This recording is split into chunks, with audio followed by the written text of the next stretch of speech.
काय निवेदन दिलं, काय मागणी आहे? सर 1965 साली आमच्या आजोबा पणजोबाला महाराष्ट्र शासनाने भूमिहीन शेतमजूर ह्या योजनेअंतर्गत जागा आणि घरे बांधून देण्यात आले होते.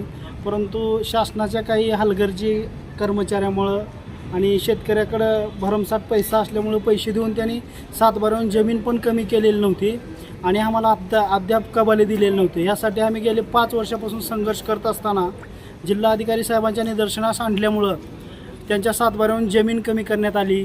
शासकीय मोजणी झाली, मोजणीचा नकाशा उपलब्ध करून दिला, तरीसुद्धा ग्रामपंचायतला नोंद करून घेत नव्हते.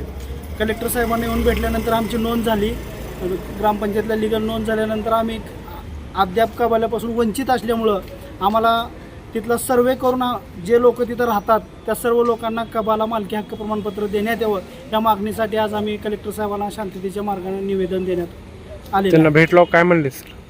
साहेबांनी आम्हाला पॉझिटिव्ह बोलले की 2011च्या JR लिगल आम्ही नोंद करून घेऊन त्याच्यामध्ये गोरगरिबाचं कल्याण करू असं साहेबाचं आम्हाला आश्वासन आलेलं आहे.